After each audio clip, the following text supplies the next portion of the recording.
Yo, what's good, everybody? It's your boy C-Boy Bowling. Welcome to Talk NBA TV. I do these videos every day, so don't forget to subscribe to my channel above.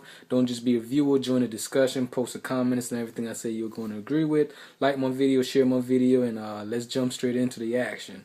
Also, I decided to change things up a little bit. I'm not going to talk about every possible game and who I think is going to win.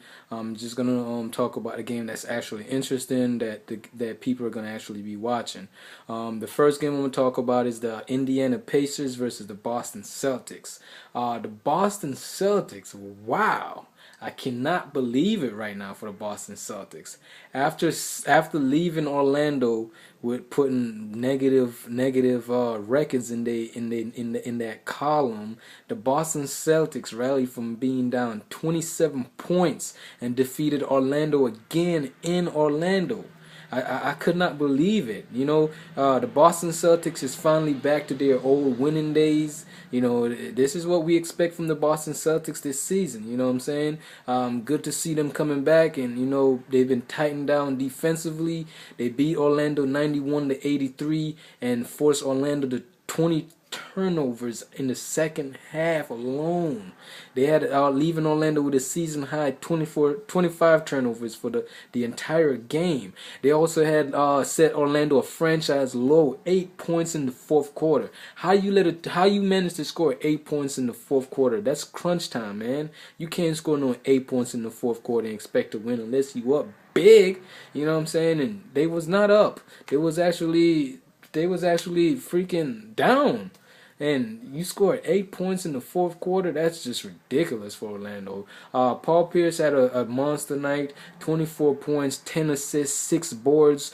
Kevin Garnett added a double-double, 12 points, 10 rebounds. And, no Allen, no Rondo. How can Orlando let that happen? They're going up against the Indiana Pacers, which is looking to beat them consecutive time for the first time since 2004 in Boston. And the Pacers going for their fourth straight win overall versus the Celtics. The Pacers actually been playing pretty good basketball as well. They beat the Los Angeles Lakers, then they suffered an embarrassing loss to the Orlando Magic. So unfortunately, what a coincidence. And they came back and they beat Chicago, the best team in the NBA, at home, that have not lost a game at home. They beat Chicago in Chicago. So the Pacers looking pretty strong. Roy Hibbert, been doing his thing. He had 20 points in that game. Danny Granger had 19 points, 9 rebounds. So, the Pacers actually, looking like a good team and showing why they actually made the playoffs last year. And good to see that from the Pacers. Like I said, they're going up against the Boston Celtics that seems to find their old winning ways.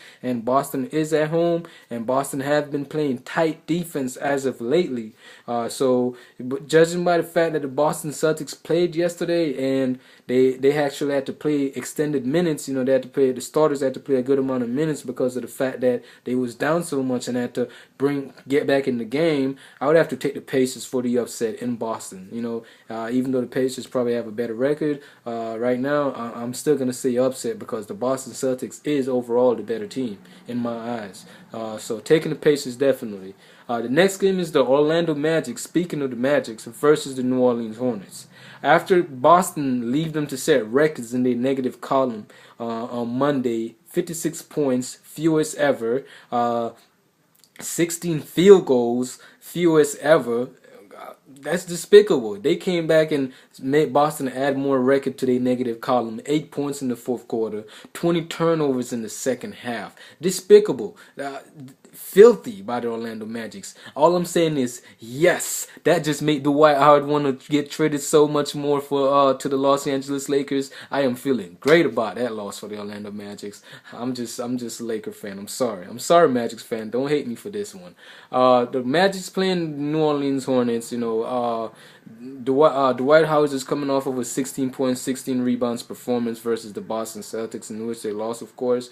And they're playing against the Hornets team that don't have Chris Paul. You know, they haven't really been beating the Hornets a lot, you know, because Chris Paul was there, but now Chris Paul ain't there, and Dwight Howard is having average monster numbers against the Hornets. They should win this game, no doubt. You know, even though they played hard and long, the Hornets really don't have no star. Eric Gordon is out, and you know he turned on a 4-year deal with the Hornets. So you know the Hornets really all they have is Jarrett Jack, and you know the guy ain't no star player. You know Dwight should definitely be able to take advantage and you know being a monster in the post and you know do what he does. So definitely a game for the Orlando Magics, and that's basically my talk for this video. This is part 1. Definitely check out part 2 and part 3, and I think there's gonna be a part 4, but I'm not sure. But definitely check out my video.